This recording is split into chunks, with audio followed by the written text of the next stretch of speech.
In May of 2021, a historical marker was erected near the intersection of Ponce de Leon Avenue and Oakdale Road. It tells the story of the life and tragic death of Porter Flenoy Turner. He was a husband and father of 2 sons. A diligent provider, Turner worked 60 hours a week as a mechanic and porter at a car dealership and garage. He made extra money by driving a cab at night. On the evening of August 20th, 1945, 50-year-old Turner was stabbed on the lawn of a home on Springdale Road. It would be June of 1946 before it was revealed that members of the Ku Klux Klan bragged about Turner's killing. No arrests were ever made in the lynching.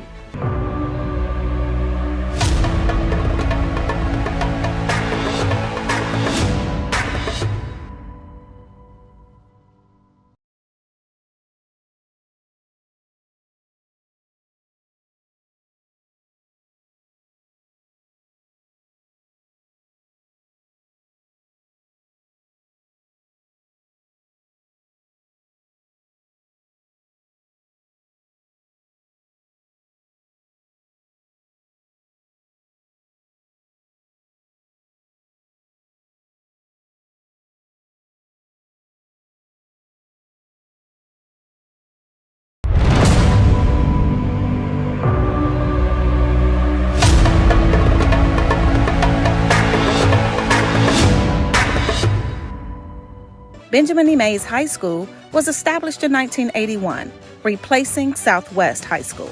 It is the first Atlanta public school named for a living African-American man. Dr. Benjamin Elijah Mays was a renowned minister, educator, and civil rights activist. Considered the spiritual mentor to civil rights giant Dr. Martin Luther King Jr., Dr. Mays served as president of Morehouse College from 1940 to 1967.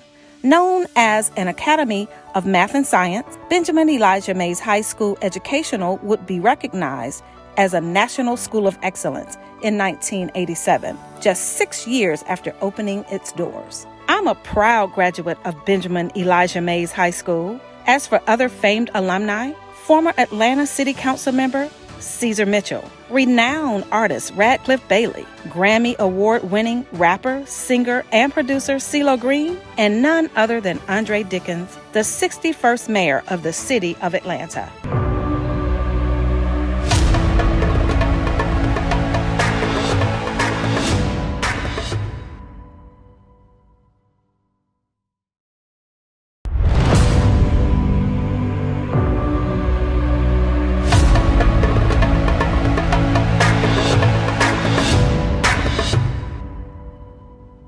Today is Rosa Parks Day. It's the anniversary of her birthday, and her action was about making sure that transit was available for everybody.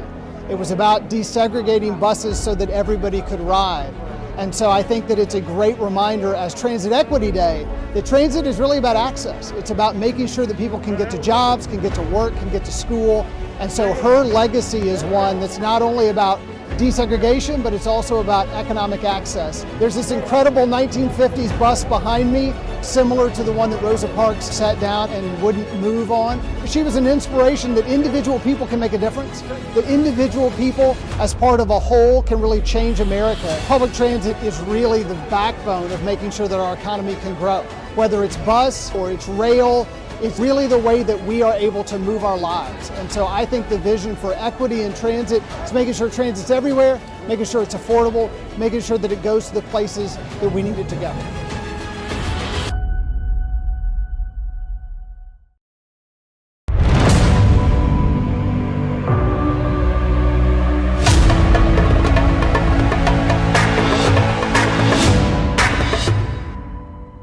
Auburn Avenue was considered one of Atlanta's most famous streets, replete with successful Black-owned businesses, beautiful houses of worship, and an unparalleled nightlife. Sweet Auburn Historic District generated significant wealth prior to the Civil Rights Movement. A bustling thoroughfare, it was home to Atlanta Life Insurance Company and the nation's first successful Black newspaper, the Atlanta Daily World. Renowned artists like Miles Davis and Gladys Knight graced the stage of the Royal Peacock. Sunday mornings meant Big Bethel AME Church and the historic Ebenezer Baptist Church, where both Dr. Martin Luther King Sr. and Jr. delivered powerful sermons. Civil rights activist and businessman John Wesley Dobbs coined the area Sweet Auburn.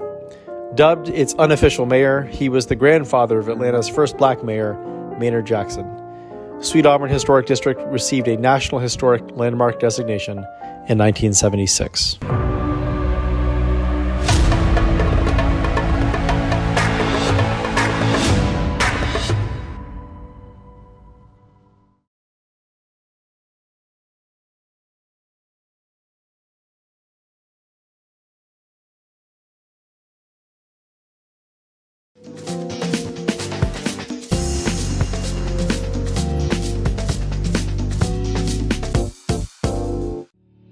Today is Transit Equity Day. It's a day that's recognized across the country to recognize how important public transportation is to the lives of people in our communities, and that it's important to also support the people in our communities who rely on public transportation to get around. Today is also Rosa Parks' birthday, so this is a very important Transit Equity Day because of the inequities that were experienced on the public transportation systems in Montgomery, Alabama. It's a rainy day today. A lot of people who are trying to get to work are having to stand out in the rain waiting for a bus that might come 10 or 15 minutes later, may come a little early and might disrupt their whole day. We need to make sure that people can get around safely. Having relied on public transportation myself for several years, having given up my car and commuting all the way up to Forsyth County from right here in Mechanicsville, I've seen the daily realities of so many of my neighbors, of my constituents, and I want to make sure that I could take that history, that legacy, as an inspiration to make sure we get better policy for everyone across the city of Atlanta.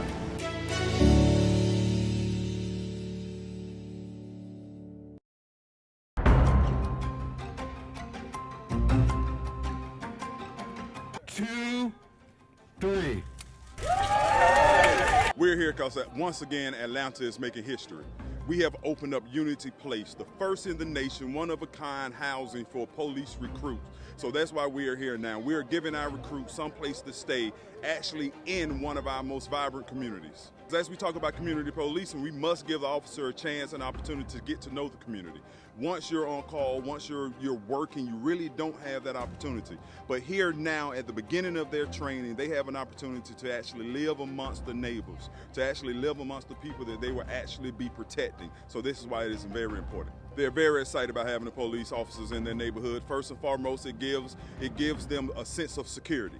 And then once again, it also gives the neighborhood an opportunity to get to know the officer, because it goes both ways. The neighborhood has to know the officer as well as the officer knowing the neighborhoods. This is a catalyst. With everything, even with America being pioneers, we have shown and proven that this can work and will work. So now it gives other people the possibility to actually go off and do something different. Don't stop with the police. Don't stop with the police. We have firemen, we have teachers, we have public safety workers, public workers. So let's start this and let this be the catalyst for us moving forward, doing other great things throughout the city such as this.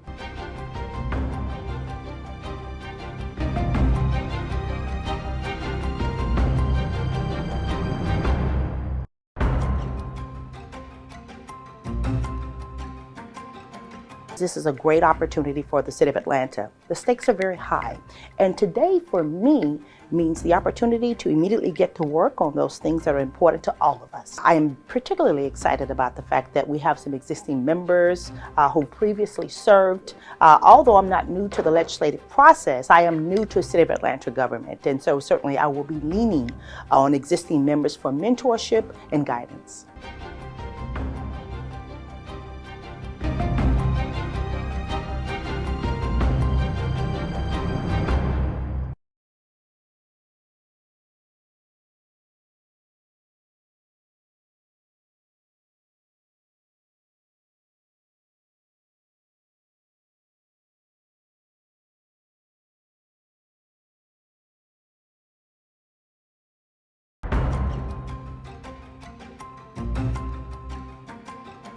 I'm just thankful that the people of Atlanta have given me an opportunity to do work on behalf of the city. I'm looking forward to working with my new colleagues. Some of them have been friends of mine for a long time. Some of them are people who I've just met in the last few weeks, and I look forward to doing wonderful things on behalf of the city of Atlanta. I'm been an advocate and an organizer fighting for communities on one side of this kind of conversation, but I recognize that there are a lot of systems, a lot of processes, a lot of just knowledge that I have not been privy to, that I look forward to being able to learn about the histories, the ideas, just the stories that really have made the city what it is. And I look forward to learning from people who've been here for years or for decades in some cases. And I think it's important to help bridge the gap between the old and the new, the past and the future. We have to have positive relationships and even potentially friendships to move our city forward.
Great. Yes. All right. I appreciate everybody. It's 9:30, Monday, February 21st, committee chairs meeting. Good morning. Happy President's Day to everybody. We'll go in the order of the agenda today. So we'll start with Chair Shook, City Utilities. All right, thank you. We have two items. First is 22011113, and this comes forward with no recommendation. The committee was hoping that this would appear to it to be an off-the-rack quitclaim deed could be wrapped up by today, instead of, as the administration proposed, farming it out to outside counsel for a number of weeks. And so we were hoping this could get resolved today. Ms. Henson-Wright, have you been given the answer to that? No, Mr. Shook, I have not received any response to that. I'm not sure if Ms. Nicholas has.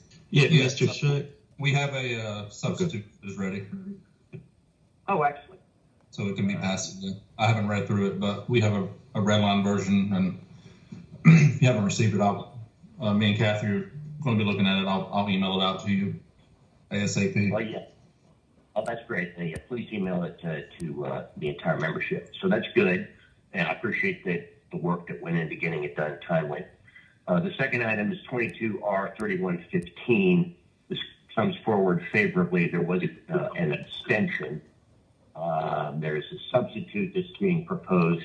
What the resolution does is complete the allocation of funding that had been approved previously to fund our 6 A&Es as used by Watershed, and $12 million apiece had been moved prior into one fund, but not the sort of the end stage fund, and that's what this substitute proposes to do. It clarifies that. And also a question came up as to how the previous $5 million for A&E had been expended, who got what, and Watershed Management has sent out a memo with a spreadsheet that details those projects up and who got what. And that's it. Okay, thank you. Any questions? All right, Chair Dozier, Human Services and Community Development. All right.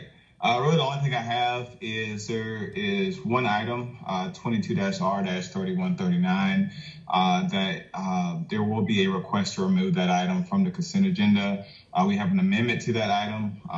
The amendment is essentially adding an additional body, specifically the Atlanta Preservation Center, as a member of this committee, which is legislation is essentially establishing a historical commission study group. And so Atlanta Preservation Center is being added to that. So that will be pulled from the consent agenda. Separately, there's two pieces of legislation that I'm hearing rumblings from the council member that is where this impacts his district, but there may be two additional items that are pulled from the consent agenda to be referred back to committee. So I haven't gotten anything official on that front, but just for your awareness, that is 22-0-1040.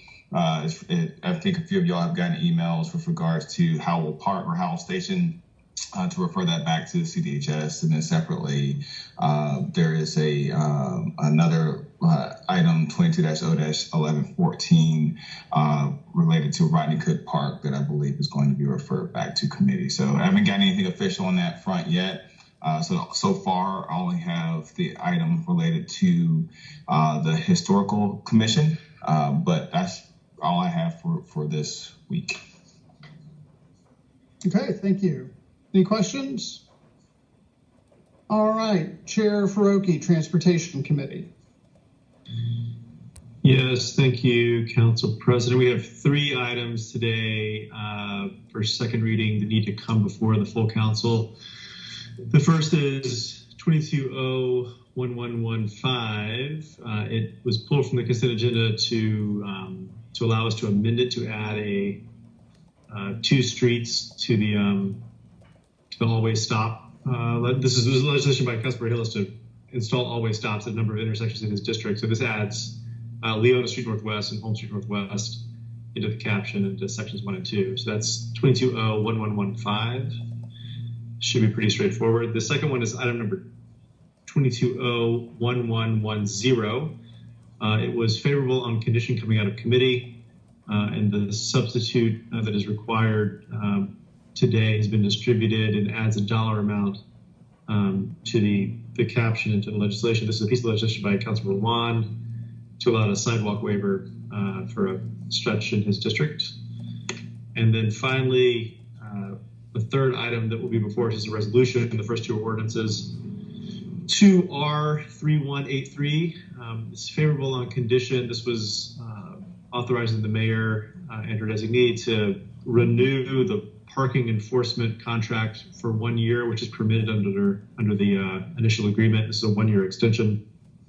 In total, they can do that twice. So they can come back again next year and request it. But this is for a 1-year extension with ATL Plus. Councilor Wanted requested financial revenue for the last 5 years. I understand it's been provided to him, and he's on the call. He can tell us if that condition has been met or not. Mr. Chair, if I may. Please. Mr. President, Yeah, I did see it, and I took a look at it, and I appreciate the department sending that. I did have a question though. In 2020, there was an 80% factor that was applied to that. Was that a department or council decision? Was it a COVID reaction to scale back on or factor down our collections for that year? Does anyone remember? Yeah, the previous mayor had paused parking enforcement for a good chunk of 2020, and it may have trickled into 2021. Frankly, there was a long stretch where we had almost no parking enforcement. Okay, all right, that explains that. Thank you. Yeah, so I appreciate the information. I'm good to go now. Thanks. Thank you. And that's all we have for transportation. Okay. Any questions? All right, thank you. Chair Wan, Finance Exec. Yeah, thank you. I have 3 papers that will be before us today, thanks to Council Member Shook. The first one has to do with Kronos and kind of the time. This is a timekeeping software. It's a renewal, or no, it is a new contract. So it came out of committee favorable, except for Mr. Shook's vote. And then second is 22-01092. This is returning some transportation impact fees to the main bucket for projects that were completed or canceled. And that came out of committee favorable as well. And then the third one is 22-01107. This is an interesting paper. It's for the Mayor's Office of Violence Reduction. It's a Deputy Director of Violence Reduction that we're entering into an agreement with Emory University to provide a really qualified candidate for it. But what tripped us up in committee a little bit was, and it was the first time I'd ever seen an automatic renewal provision that basically just flips every year without any sort of provisions on it. There is a substitute that we'll be bringing forward today that after hearing from the law department adds a clause in there that allows it makes it subject to budget funds availability, as well as kind of strengthens or reiterates the out clauses for us. So with that, I believe it should be good to go, but that there may be some discussion around just this introduction of a automatic renewal concept on contracts going forward. Those are all the papers that I am aware of. Any questions on those before I make a couple of just announcements in general? Well, yeah. If I can, Shook would like to make a comment because there's so many new members of council. I think they need to know that council has never approved contracts containing automatic rollovers. They always come before us. Most of the time, it's fine, it's benign, it's a check the box. However, I can tell you there have been times when, it's important to be able to have this in front of us and ask questions.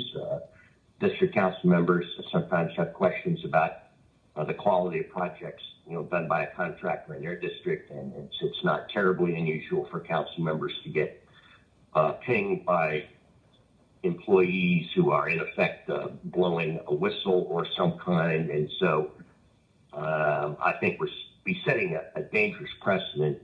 Understand that the council gives what little authority we have away. We never get it back. I understand the Office of Violence Reduction. I get the optics there. I understand that this guy is an expert. Clearly, he has one hell of an agent to insist that we will breach our tradition in favor of this. But so I'll be a no, and for the benefit of the new ears, I'll give my same sermon later. Thank you.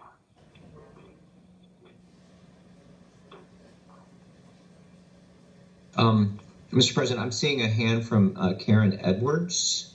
Is it okay if I recognize her to speak? Yes, please go ahead. Ms. Edwards? Hi, this is Karen Edwards from the Law Department. If it is not appropriate for me to speak at this time, please let me know. I thought, though, and I certainly will be able to say this in the public forum, I did want to give you a little background on that we weren't able to clarify. The only reason that this automatic renewal language is there is because it is more of an employment situation where we are basically having the deputy position, that is the city deputy position for the mayor's office of violence reduction. We're borrowing to simplify it, we're borrowing a employee from Emory. However, the language in the agreement, and we've clarified the legislation to reflect that, in addition to all the options to terminate by the city, this was never intended to circumvent the city council. We have language in there that says that there is always the automatic termination for lack of appropriation, so that if in fact that position was not approved, funds were not appropriated by city council, either through someone putting it forward in terms of legislation, or perhaps just that position being approved in the budget, it would never be outside of city council's approval steps in one or other of those ways. So I just did want to give you that, and the uniqueness of this situation, and it's the way apparently Emory does this. This is this person's current compensation, including the increases. And so at any point in time, if that is not acceptable to the city, or at any point in time that the mayor's office did not either put it, of violence reduction did not put it over either in the budget or in some other way, the language says that it is terminated for any, if by the next year of renewal, there isn't something in place that it is authorized by city council, the contract terminates as of the current year where there is authorization. So I just wanted to give you that background and give you a little bit more information on that. And we cleaned up the language to make sure that was much clearer in the document. That's all I have to say. I do have a question. I'm going to start getting into the weeds a little bit, though. I mean, so this includes an increased provision that is actually it's pretty, it's not specific. It just says at least 3%, but it could be 300%. What happens in a sense of, you said it's subject to our budgeting process, and then here we have, what if we decide that there are no salary increases across the board in the city? Does that then trigger the whole if subject to budget provision, or is it up to the department then to just try and figure out a way to factor that in every year when they're preparing their next year's budget? That probably is the department's call in terms of how they want to do that, but they'll have the opportunity to make that determination and put it in there, as to what they might decide. I couldn't say how they would handle it from there, but if it is not approved, that is, the contract will end. And they said that is their standard merit increase. So it's really the concept of you're borrowing this employee and you're keeping him whole as to what he's paid from what. Yeah, I have some other thoughts, but I'll save those for when this comes up in the full council meeting. But anyway, anything else on? Yep, thank you, Ms. Edwards. Does anyone else have any comments on this one, or thoughts, or anything that we should think about in advance of the full council meeting this afternoon? I do want to ask, we had, I think in the last chair's meeting, I mentioned that we were going to do a joint work session with city utilities on the solid waste fee proposal. Do we have any signal or word that in fact is coming in this afternoon? Does anybody know?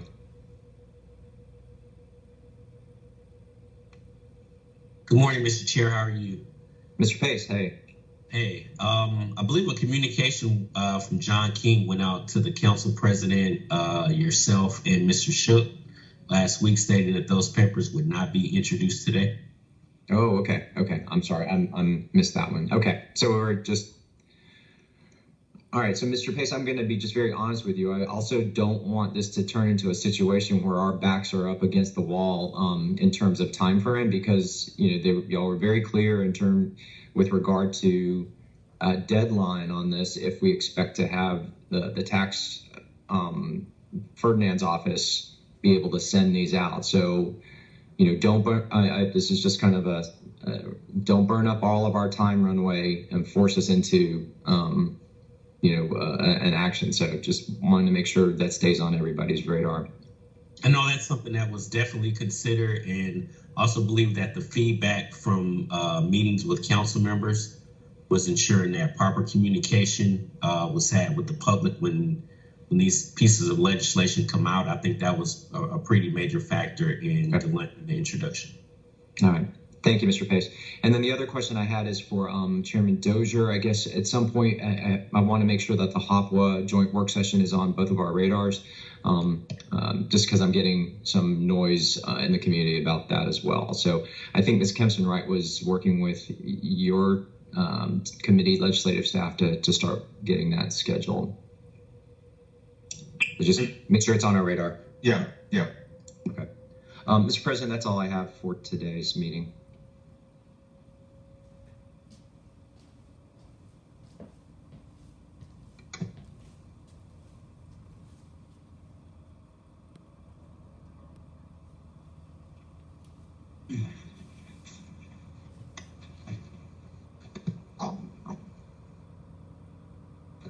Did I scare him off? Did I run him off with my report? Yes. Oh, sorry. My apologies. My Microsoft Teams sometimes doesn't like my microphone. Let's move to Committee on Council. Chair Boone.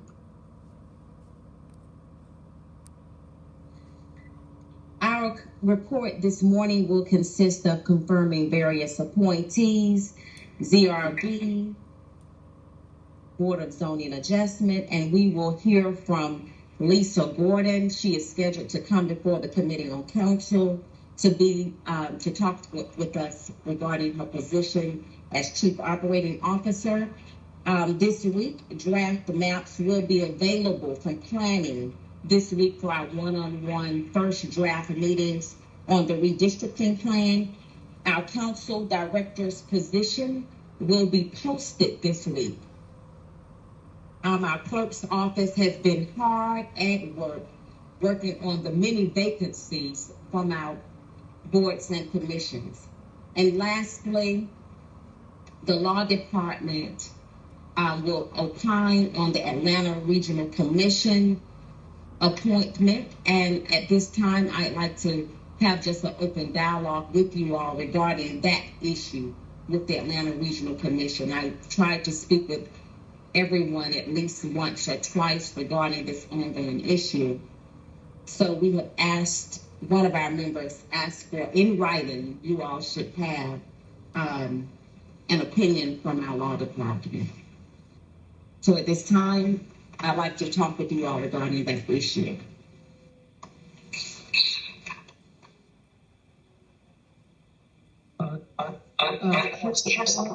Any questions, concerns?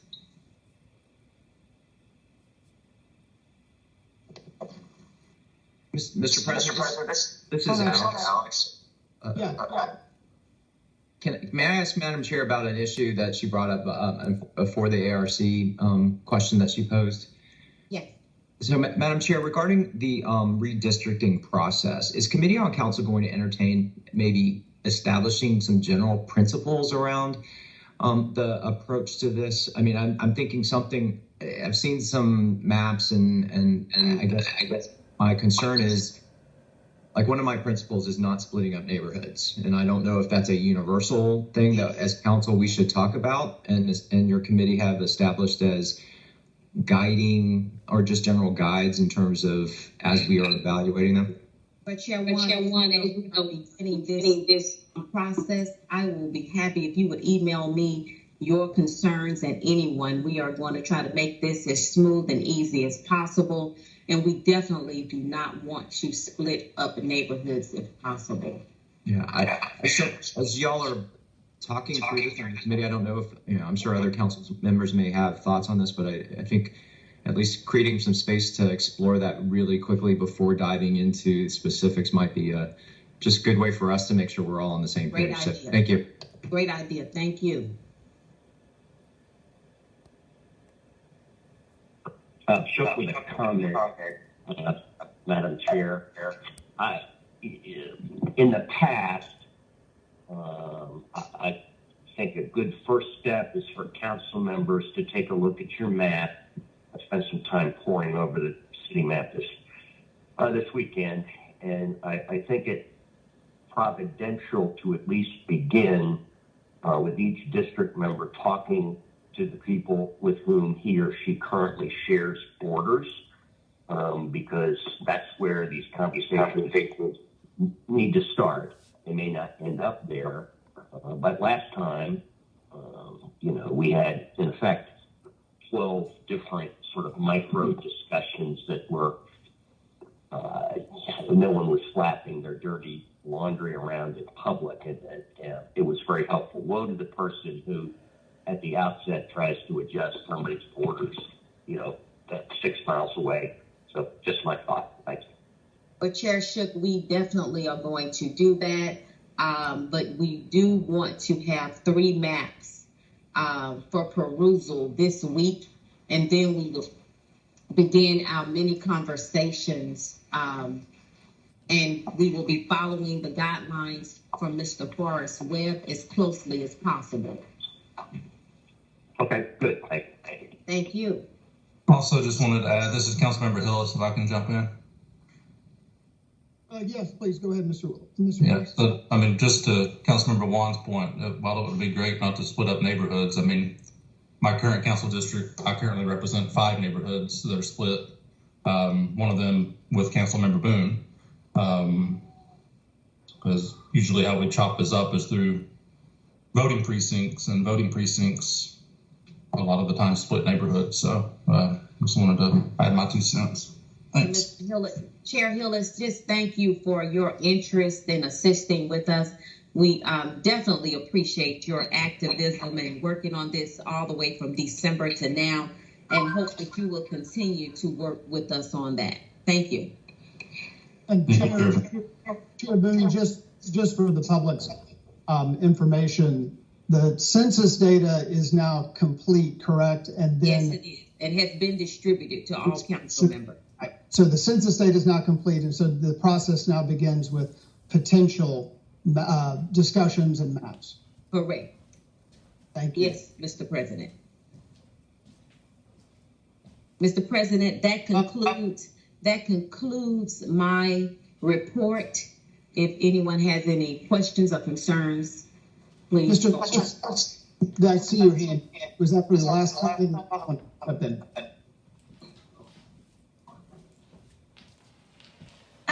This is Councilmember Overstreet. I do have a question. Go ahead, Councilmember Overstreet. Happy birthday, Chair Overstreet. Happy birthday. Thank you. Thank you very much. I feel wiser today, so that's a good thing. You are right. I want to know what to expect with this today. Is this something that you all are going to take up in council, committee on council today, or is it going to come before the full council? I want to understand the process about the ARC appointment so that we won't, so I'll just be ready for it. Chair Overstreet, right now, our first order of business will be to hear from the City of Atlanta Law Department. And as that unfolds, we will make adjustments. And that's going to happen during Committee on Council or during Committee on Council. Committee on Council. Okay. Thank you, Chair Boone. Again, just like I emailed, I'm sorry that you are put in such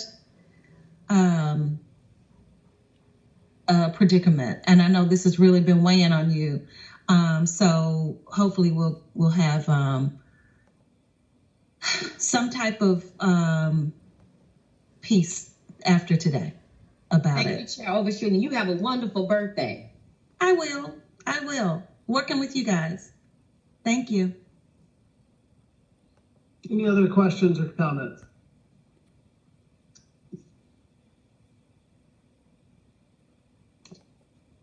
Okay, anything else, Chair Boone? That concludes my report, Mr. President. Thank you. Now on to the birthday chair, Chair Overstreet, Zoning Committee. Okay, so zoning is zoning. So it's a lot of individual district details. So we're not going to go over all of those, but we do have one item for second read. Most of the items are for first read. Oh, that's not true. That's not true. Scratch that. Yes, I am. I am wiser, like we talked about.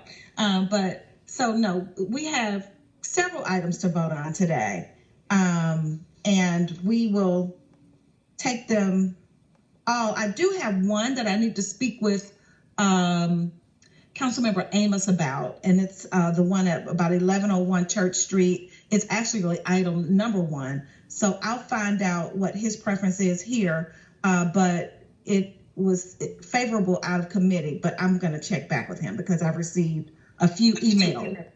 But other than that, everything else is pretty straightforward. Have you guys received any emails concerning any zoning papers that you weren't familiar with in your districts? That, you know, anything controversial that I don't know about? I know I have one coming up that's going before the ZRB that the NPUs shut down this week, but it's not on this report today. So just if you all have a heads up about anything other than what I already know about, yeah, feel free to let me know. But I'll just be reading these in. I don't see anything on here controversial except for the 1101 Church Street. Okay, any questions? Okay, well, thank you. I'll see you all at 1 o'clock. Thank you. Right. Chair Hillis, last but not least, Public Safety and Legal Administration. Thank you, Mr. President. So we have 23 items on our report. For some reason, a certain council member likes to abstain from adversing claims. So just like 2 weeks ago, we have 22 claims, but I won't be sounding those individually. Just as within committee, I'll make a motion to adverse all unfavorable claims, and we'll consider that dealt with.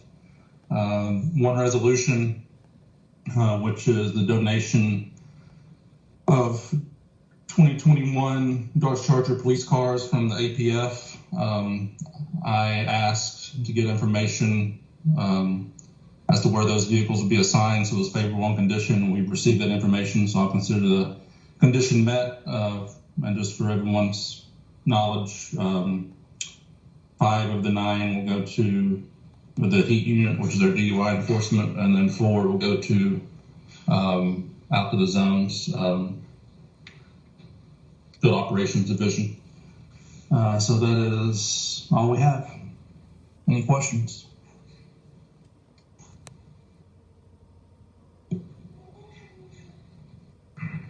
All right, thank you. Thank you, Chair Hillis. All right, thank you all for walking through that. We're right on time at 10:01. Anything else? If not, thank you, and we'll see everybody at 1 o'clock for full council.